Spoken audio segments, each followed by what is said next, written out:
sem finalidade alguma e, por tudo isso, totalmente ilegal. E há receio, na visão do senhor, de que vejamos outras leis do tipo sendo aprovadas em outros cantos do nosso país, levando em conta que há ainda, em nossa sociedade, muita oposição à existência de cotas raciais? Eu não acho.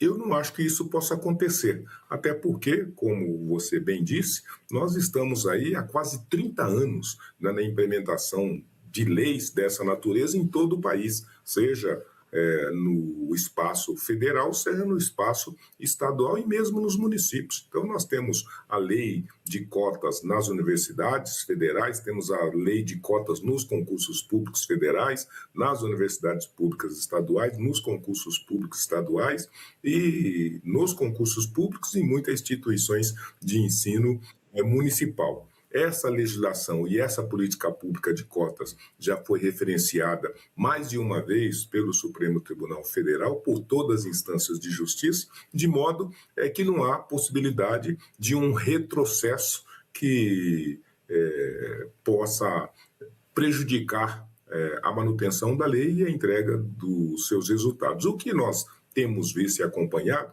é que, sobretudo, esse espectro político da extrema-direita, precisando mandar mensagens para o seu público, precisando entregar resultados dessa ideologia que eles defendem, eles ficam procurando algum tipo de produto vendável que possa, então, permitir atender essa demanda do público e confirmar que, de fato, essa ideologia prevalece. E é isso que nós vimos em Santa Catarina, um governo de extrema-direita que precisa, então, confirmar que ele, sendo de extrema-direita, ele está atuando naquelas agendas que ele definiu como um interlocutor desse recorte político. E com isso, ele não tendo o que fazer, não tendo o que apresentar, ele vai fazer justamente isso, pegar as políticas públicas que atendem, sobretudo, as minorias,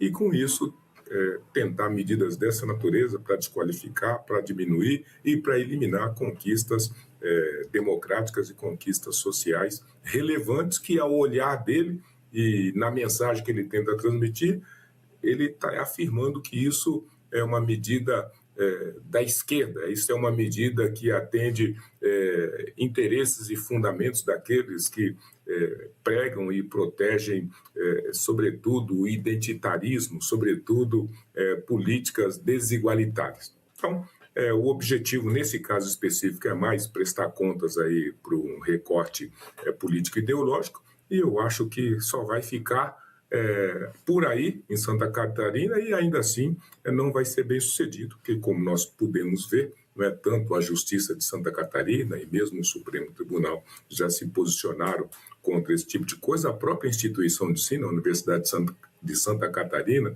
e tantas outras instituições aí de Santa Catarina do Brasil já repudiaram esse tipo de coisa. Então, a gente acha que nem em Santa Catarina isso deve prevalecer e, logo, essas políticas públicas estarão protegidas e resguardadas em todo o Brasil. Agora, como eu indiquei também aqui no início da segunda pergunta, que o senhor respondeu agora, há ainda muitas restrições, de parte da população quanto a esse instituto, esse instrumento que tem se provado ao longo de décadas com uma eficiência para a inclusão social, para a oportunidade. Mas eu queria ouvir de alguém que está no meio educacional, de alguém que está há décadas, nessa disputa, podemos dizer assim, sobre cotas raciais, a necessidade e a importância delas. Por exemplo, o que o senhor observou, mesmo na universidade, o que o senhor fundou e da qual é reitor, e em outras que o senhor com certeza acompanha, qual foi o resultado trazido por esse instrumento? Olha, as cotas nas universidades públicas se constituíram na maior revolução social do nosso país, não é? E se constituiu da mesma maneira na política pública mais eficiente para combater o racismo, a discriminação e a exclusão em decorrência desse racismo, dessa discriminação.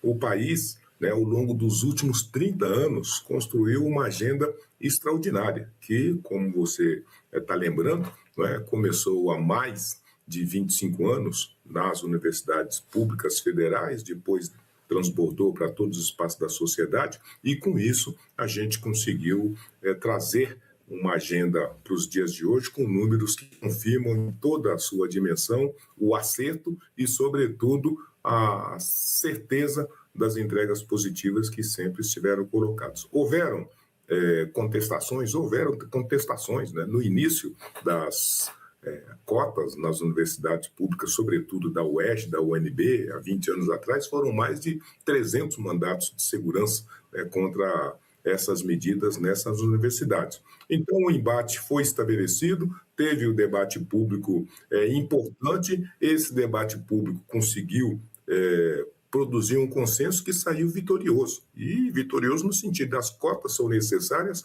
são importantes, cumprem um conjunto de fundamentos e ajudam o país a finalmente permitir que todos possam ter o acesso democrático e igualitário no espaço, sobretudo público, do ensino superior.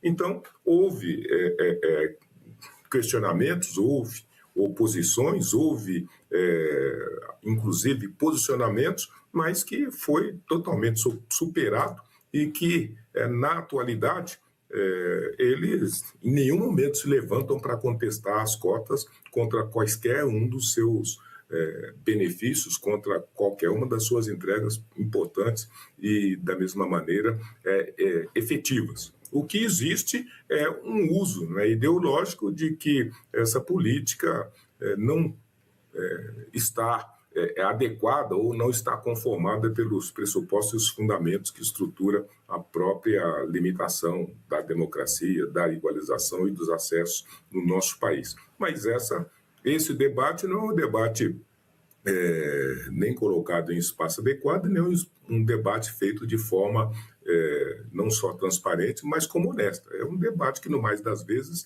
tem esse interesse de fazer um uso político para lá e para cá dessa medida. De modo que, apesar dos embates e apesar, então, das oposições que se deram ao longo do tempo, na atualidade essa questão está superada. As cotas são reconhecidas e festejadas pelo espaço público e pelo espaço privado, né? Da mesma maneira que o governo federal, estadual e municipal amplia essas medidas, a gente tem um ambiente corporativo que, da mesma maneira, segue políticas afirmativas de toda a natureza. Ou seja, é um sucesso, celebrada por toda a maioria da população brasileira, a maioria da sociedade brasileira, e as resistências que se apresentaram ou que se apresentam são minoritárias e não terão nem capacidade de cessar, né, o progresso dessas medidas e nem tem envergadura e estatura para contestar o valor, a importância e, da mesma maneira, a grandiosidade dessas políticas. José Vicente, advogado, fundador e reitor da Universidade Zumbi dos Palmares, obrigado demais pela companhia aqui durante esses minutos. Um grande abraço. Eu que agradeço a gentileza, obrigado pelo convite e parabéns pelo programa.